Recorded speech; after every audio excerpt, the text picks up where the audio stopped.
Un plaisir et privilège pour nous parler avec le professeur Ronnie Desroches autour de l'article qui publie en deux parties dans le quotidien Le Nouvelliste qui titrait Après le coronavirus, il faudra que les choses changent en Haïti. Professeur Desroches, bonjour. Bonjour Bertson, bonjour à tous auditeurs et auditrices de Magique 9. Nous bien contents de l'homme de petit. Peut-être qu'il quoi, non 83.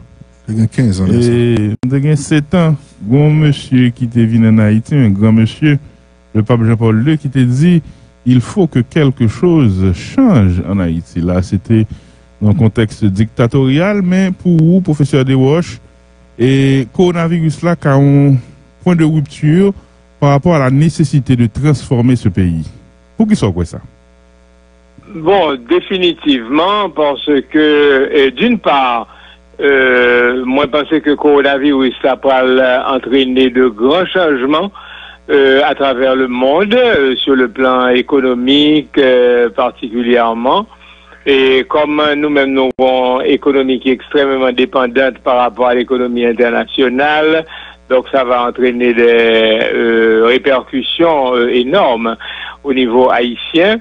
Et ensuite de cela, moi, je pensais que le coronavirus, là, il est capable l'occasion d'une prise de conscience, en tout cas, c'est ça que je souhaité de la part des Haïtiens que nous vivons dans un pays, n'est-ce pas, et nous avons travail pour transformer le pays, pour améliorer les conditions de vie dans ce pays et pas montrer indifférence par rapport au sort du pays et penser simplement à notre propre sort en tant qu'individu.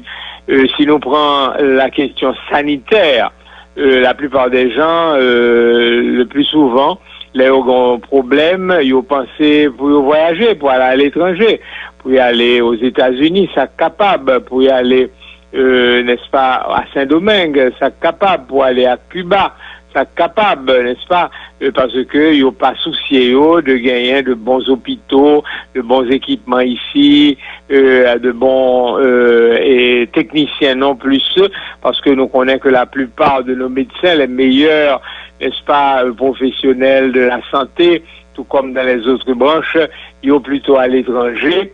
Donc, nous pas pensé développer le pays, nous faisons sur le plan de la santé, nous faisons sur le plan de la nourriture, nous faisons sur le plan économique.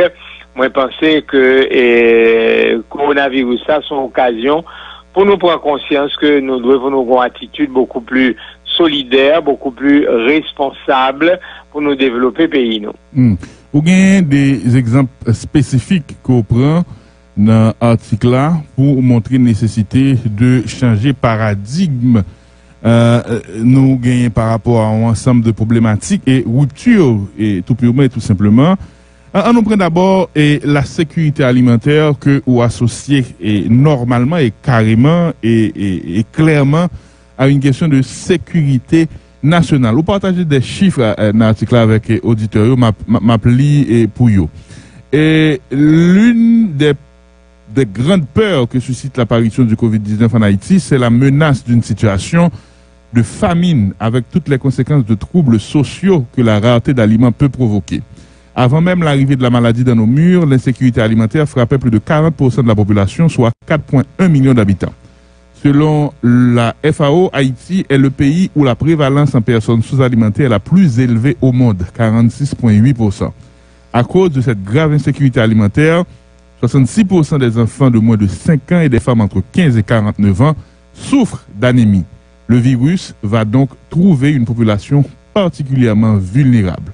Par ailleurs, en raison de la pandémie causant un sérieux ralentissement des activités économiques chez nos pays fournisseurs et une réduction drastique des facilités de transport, l'approvisionnement en nourriture sera très difficile, d'autant plus que le pouvoir d'achat de la population avec le confinement, même partiel, va connaître une chute vertigineuse. Ou dit plus loin, et nous gagnons au moment là pour que nous prenions conscience que la sécurité alimentaire est une composante essentielle de la sécurité nationale. Si l'on part de ces données et de cette compréhension pour initier la rupture, concrètement, professeur Desroches, dans la réflexion là, cela devrait impliquer quoi comme décision, comme politique publique et comme engagement à la fois du privé et du public? Bon, on nous prend d'abord au niveau du privé, parce que souvent nous avons en fait tendance nous rendre l'État, les dirigeants responsables de toute bagaille, nous pas faire un examen de conscience au niveau personnel, au niveau collectif. Il faut que nous fassions d'abord. Bon, premièrement, je crois que je dis, il faut que tout Haïtien comprenne que il doit pour changer diète alimentaire, que il doit pour changer, n'est-ce pas, assiette nous mangeons trop du riz dans le pays. Il y a un chiffre que moi dans l'article à tout, c'est que dans les années 1980, nous avons importé 8% du riz, n'est-ce pas, que nous avons consommé. Jodia, nous importé 88% du riz que nous importé. Et du riz lui-même, pratiquement son élément, nous capables de dire, essentiel dans l'aliment haïtien, c'est ça nous presque manger uniquement, alors même que du riz importé, il gagne une valeur nutritive bien moindre que aliments que nous sommes capables de trouver en Haïti. Donc, il faut que tout Haïtien prenne conscience, il faut que changer l'habitude alimentaire, manger moins de riz, n'est-ce pas? Parce que c'est 400 000 tonnes de riz que nous importons par année. Nous sommes deuxième importateur de riz des États-Unis après le Mexique. Nous-mêmes, un petit pays comme ça, et pour nous dépenser 900 millions de dollars américains simplement pour importer nourriture manger, n'est-ce pas, l'huile, du riz, et enfin, œufs, poissons, etc. Bref, il faut que nous capables qu'on y a la pensée production agricole, et c'est là où, enfin, nous capables de diriger nous gain pour changer de politique. En 80, sous prétexte, n'est-ce pas, pour nous mettre manger à bon marché, n'est-ce pas, à disposition de la population, nous avons baissé tout tarif. Par exemple, du riz, côté nous mettons 50% de tarifs douaniers sous du riz, nous descendons à 3%. Sorgho, banane, que nous gagnons 40% de tarifs douaniers sous eux, nous descendons à 0, n'est-ce pas, nous descendons à 0 pour œufs, etc. Et ça détruit toute production de œufs que nous gagnons, de poulet que nous gagnons, n'est-ce pas, pas oublier à l'époque où nous gagnons, et Prinsa, où nous gagnons l'autre compagnie qui t'a produit en pile poulet, en pile œufs, etc. Eh bien, avec baisse de tarifs, ça, nous craser toute bagaille ça, n'est-ce pas? En plus de cela, nous-mêmes haïtiens, nous, ces membres CARICOM, les pays de la CARICOM ont adopté ce qu'ils appellent un tarif extérieur commun. Pour du riz, par exemple, eh bien, c'est 25% de droits de douane que vous demandez. Des pays comme la Jamaïque ou autres, ils ont un tarif ça.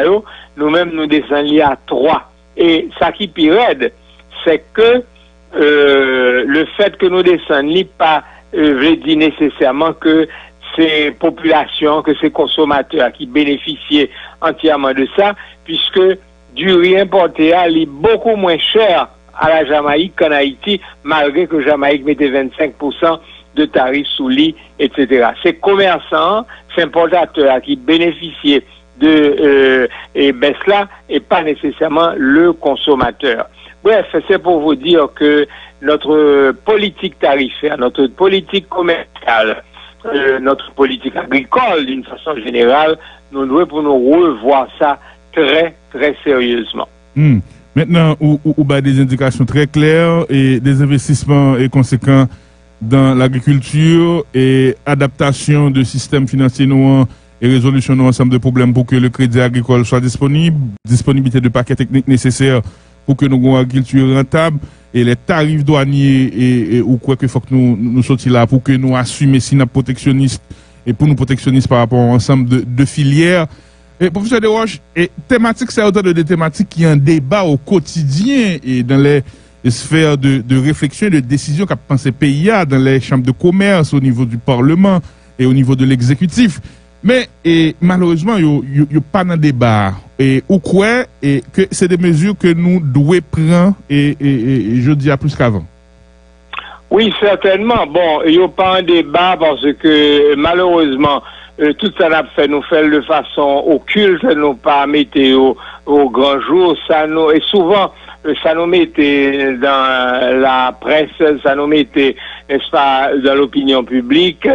C'est d'une part ça n'a pas besoin, ou bien souvent c'est des fake news, souvent c'est un pile mensonge, un pile bagaille qui est des contre-vérités, n'est-ce pas, vrai bagaille sérieux, nous pas discuter de eux, n'est-ce pas. Bon, moi-même, moi capable de dire, oui, ça m'a proposé tout dans la deuxième partie article là, c'est que n'a pas parlé depuis longtemps d'un dialogue national, n'est-ce pas, que nous gagnons pour nous faire, eh bien, nous refusons de faire lire.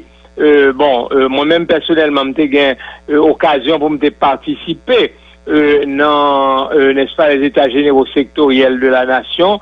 Son bagage que me prend tout à fait au sérieux parce que je pense que c'était absolument indispensable pour nous faire lire. Je pas connaître si vous avez eu occasion pour te lire un rapport qui t'est sorti, son rapport extrêmement sérieux. Son rapport, n'est-ce pas, qui posait un pile de problème ça yo, et que nous t'avons discuter de yo, mais ça nous, ouais, c'est que ce soit l'opposition, que ce soit l'opinion générale, n'est-ce pas, tout le monde t'est boycotté réflexion ça, alors que nous perdions une occasion pour nous vraiment poser problème yo, mais j'espère que le pas contre tard, de toute façon, rapport à là, il existait, n'est-ce pas, sur Internet, on qui voulait, ouais, il est capable de lire. Mais dernièrement, nous perdions encore l'autre occasion pendant le dialogue qui était pour fait pour arriver à un compromis politique, pour choisir un gouvernement, des barres comme ça, etc. Il était question de relancer ce dialogue national pour nous, qui vision nous gagne pour l'avenir du pays sur le plan économique, sur le plan politique, etc. Eh bien, encore une fois, que ce soit les dirigeants ou autres, ils ont boycotté, n'est-ce pas, dialogue ça, mais quand même, moi je reste persuadé que ce dialogue doit avoir lieu de toute façon.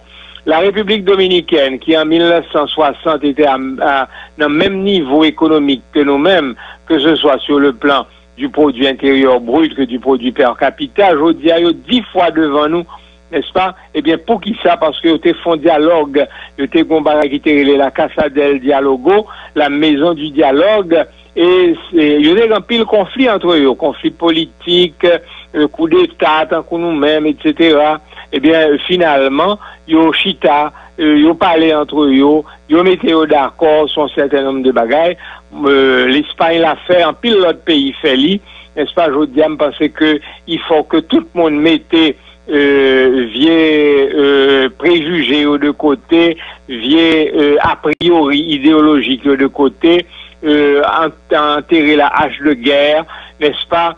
Et puis mettez nos chita autour d'une table. Elle me dit mettez nos chita autour d'une table, c'est bon bagaille pendant une semaine, nous prenons chita dans l'hôtel pour nous faire. Son bagaille permanent pour nous faire, n'est-ce pas, pour aborder problèmes ça de façon systématique. Et je suis capable de dire que nous-mêmes dans l'initiative de la société civile, dans petit niveau pas nous, n'essayons de faire concertation de ça.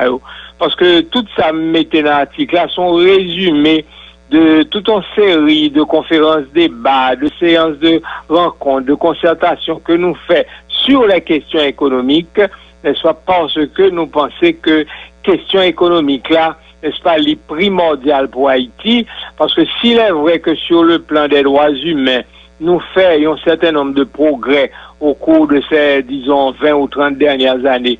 Si sur le plan politique, nous faisons certains progrès, nous passons de la dictature, même si c'est une démocratie embryonnaire liée, mais nous, au moins, nous amorçons la démocratie, mais sur le plan économique, nous régressons. La Banque mondiale a montré que de 86 à nos jours, le pays a perdu, n'est-ce pas, 1% de produit intérieur brut de croissance par année. D'accord? Donc, nous avons un problème, nous pas qu'à créer richesse, nous pas qu'à créer emploi, il faut nous chita pour nous connaître côté sa sortie. Est-ce que c'est parce que nous avons un chromosome en moins ou en plus, ou bien est-ce que c'est mauvaise politique, n'est-ce pas, c'est injustice qui gagne dans le pays, qui fait que nous ne sommes pas capables de développer. Et l'injustice, elle est là. et moi montrer que les catégories qui sont faibles dans ce pays, nous les mettons de côté.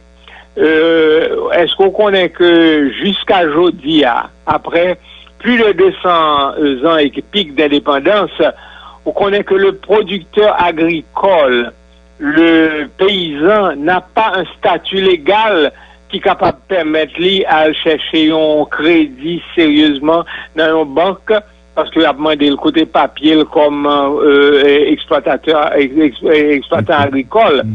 Est-ce qu'on connaît que jusqu'à présent, une vieille, ancienne loi qui dit que un paysan pas capable d'utiliser terrain li, n'est-ce pas, comme collatéral pour jouer un crédit, parce que autrefois on pensé que son façon pour te protéger terre nationale là, etc.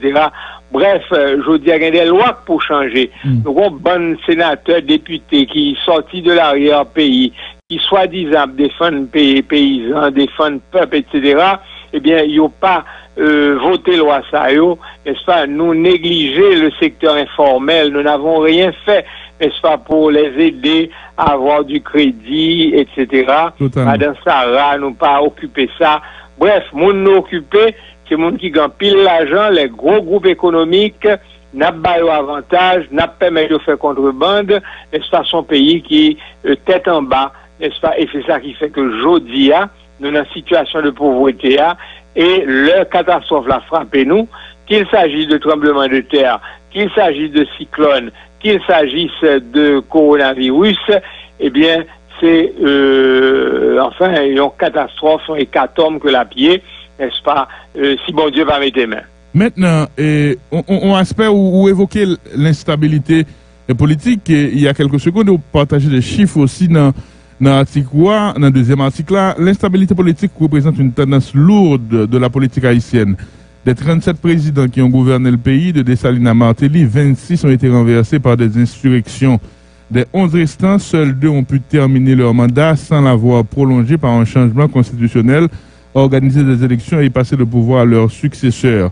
Il s'agit de Doc Tignac sous l'occupation américaine et Préval. Il n'est donc pas étonnant que notre pays ait connu un tel retard en matière de développement. Et je recommande encore une fois la lecture de ces articles qu'il a le Nouvelliste. Qui te demande où font plaidoyer là, professeur de Roche, pour que la Casa del Dialogue, pour me prendre mot là, expérience ça que fait la République dominicaine pour nous dialoguer. Mais si m'a inspiré de l'expérience récente avec le président Moïse, tout au moins, et ces expériences de dialogue qui baillent ça comme résultat, et le tout récente expérience là, il baille choix Premier ministre et joute et sans même assentiment et l'autre monde, ou même par exemple peut-être très critique vis-à-vis du président Moïse.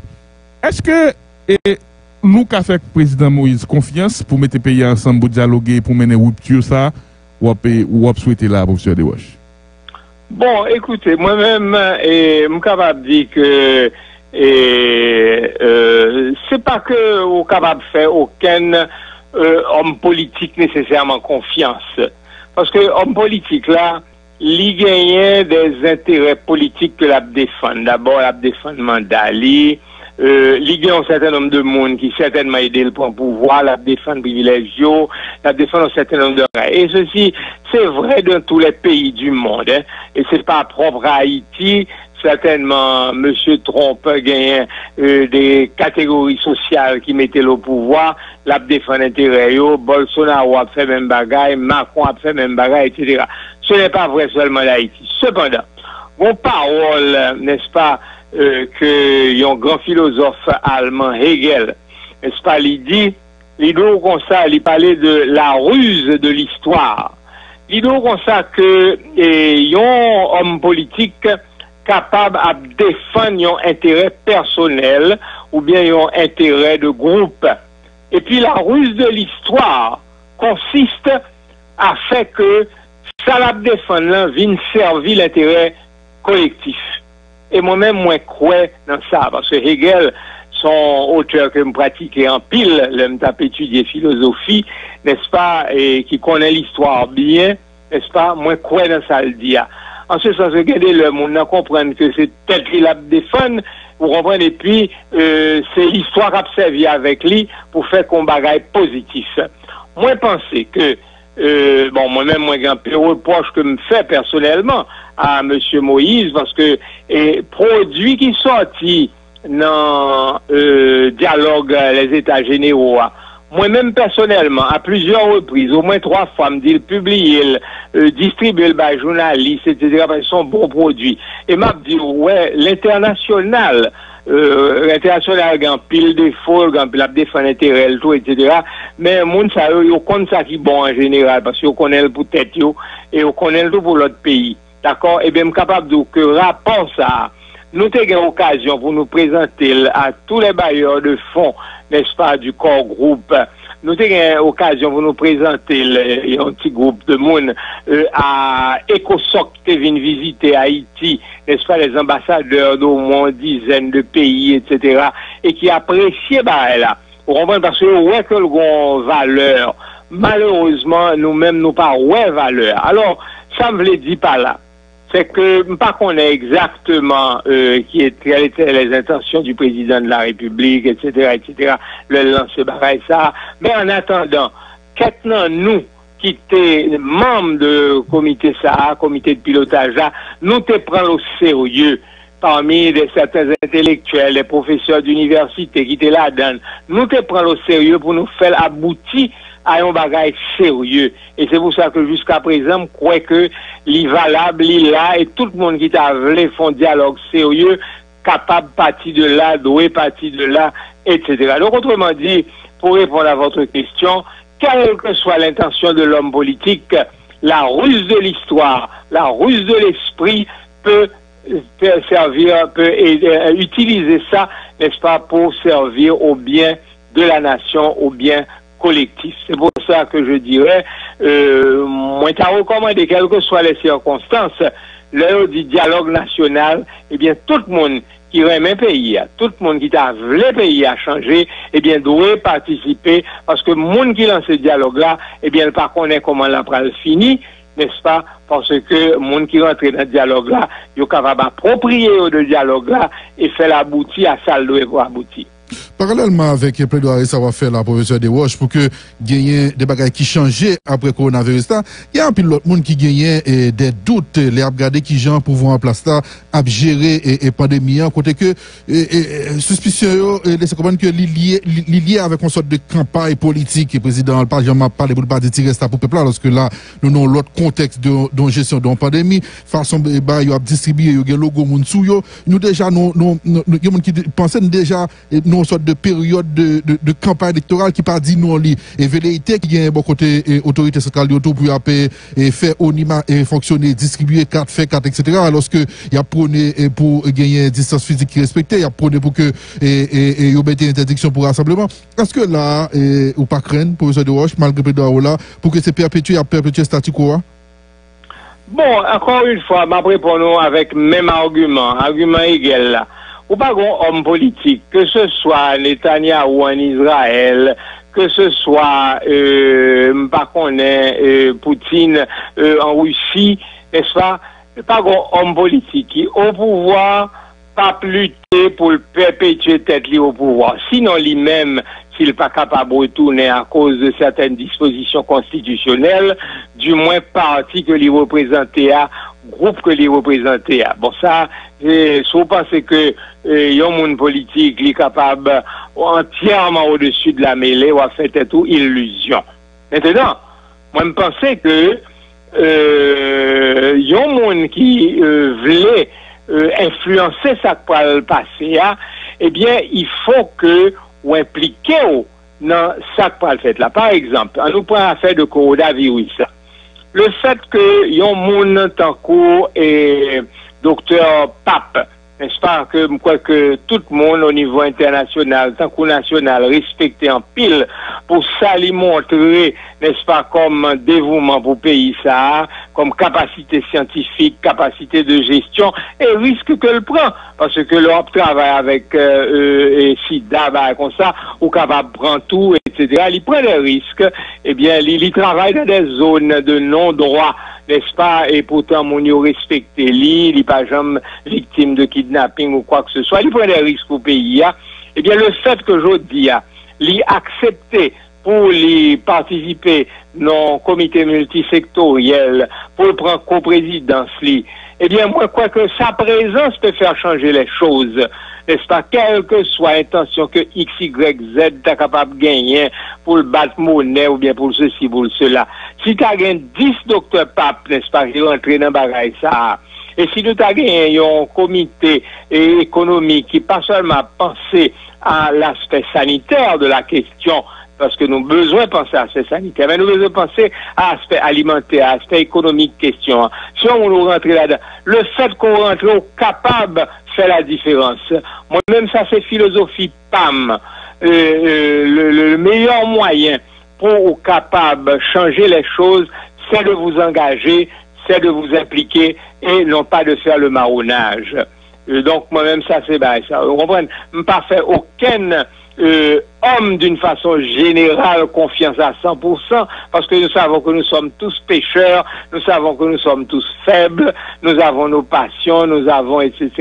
Mais cependant, je pense que si là, eh bien, je suis capable d'influencer les choses dans le sens de mon idéal, dans le sens de mes valeurs, et c'est ça que je recommandé à tout Haïtien, plutôt que de simplement critiquer, plutôt que de simplement faire marronnage, eh bien, la meilleure chose, c'est de s'impliquer. Parce que, il y a un bagage que me dit qu'il y a 3 chantiers pour nous aborder dans le pays à aujourd'hui. Le chantier civique, d'abord, pour nous définir, n'est-ce pas, le concept de l'intérêt général, pour nous suspendre à défendre l'intérêt particulier, nous seulement.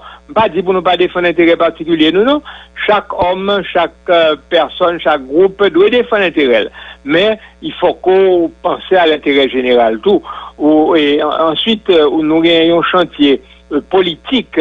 Moi, je pense qu'il faut que les Haïtiens cessent le marronnage, n'est-ce pas, pour obtenir qui est-ce qui gagne pour miser sous cheval qui est devant, ou bien obtenir qui est-ce qui gagne qui pour capable ou un petit contrat, ou bien une consultation, etc. Il faut s'engager aujourd'hui dans la vie politique.